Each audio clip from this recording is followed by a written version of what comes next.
தமிழக மக்கள் எல்லாரும் காத்துட்டு இருந்த ஒரே ஒரு விஷயம், ஒரே ஒரு செய்தி அப்படின்னு சொல்லி பார்க்கும்போது, அண்ணாமலை அவர்களுக்கு எப்போ ஒரு பதவி கிடைக்கும்? அவருக்கு இவ்வளவு நாள் வந்துட்டு ஒரு மாநில தலைவரா இருந்தாரு தமிழகத்துக்கு அப்படிங்கும்போது, திடீர்னு அவரை பதவியில இருந்து நீக்கம் பண்ணிட்டு வேற ஒரு பர்சனை உள்ள விட்டுட்டாங்க.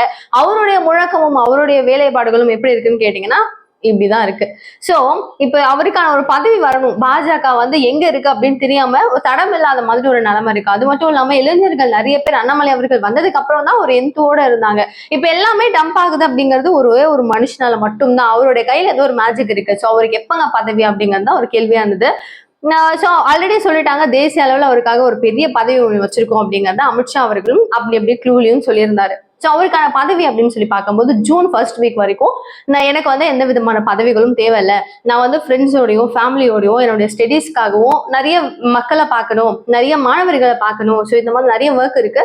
அதுக்கப்புறம் எதுவாக இருந்தாலும் பார்த்துக்கலாம் அப்படிங்கிற மாதிரி அவர் கொஞ்சம் லைக் அவரே கேட்டுக்கிட்டாரு அப்படிங்கிற மாதிரி சொல்றாங்க. ஸோ இதுக்கப்புறம் வேற லெவல் ஒரு பதவி அவருக்காக வெயிட் பண்ணிட்டு இருக்கான். ஸோ என்ன சொல்லியிருக்காங்க அப்படின்னு பாத்தீங்கன்னா, அகில இந்திய அளவிற்கான 4 பொதுச் செயலாளர்ல ஒருத்தவரா இவர் இருக்கிறதுக்கு வாய்ப்பு இருக்கு.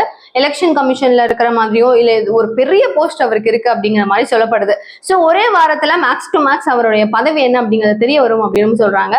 ஸோ ஒரு பக்கம் வந்துட்டு அதிமுகவில இருந்து திமுகவில இருந்து எல்லாருமே வந்துட்டு விமர்சனம் பண்றது, அண்ணாமலை எல்லாம் எப்படி பேசலாம், அவர் என்ன பதவியில இருக்காரு, அவருக்கு முதல்ல ரைட்ஸ் இருக்கா, அவர் பாஜக ஒரு உறுப்பினரா இருந்துட்டு என்ன வேணா பேசலாமா, இந்த அளவுக்கு பேசலாமா அப்படிங்கிற மாதிரி சவுக்கு சங்கர்ல இருந்து பல பேர் விமர்சனம் கொடுத்திருந்தாங்க.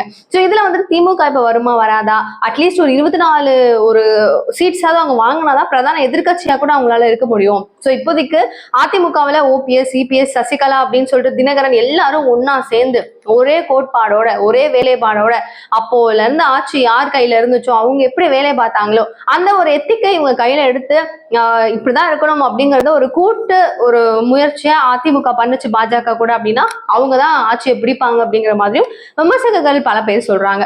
சோ நீங்க என்ன நினைக்கிறீங்க, உங்களுடைய மனசுல என்ன இருக்கு அப்படிங்கறது ப்ளீஸ் கமெண்ட் பாக்ஸ்ல சொல்லுங்க. நிகழ்கால நிகழ்வுகள் ஒன்று நீங்க தெரிஞ்சுக்கிறதுக்கு சேனல் சப்ஸ்கிரைப் பண்ணிக்கோங்க. தேங்க்யூ சோ மச் ஃபார் வாட்சிங் திஸ் வீடியோ. பை.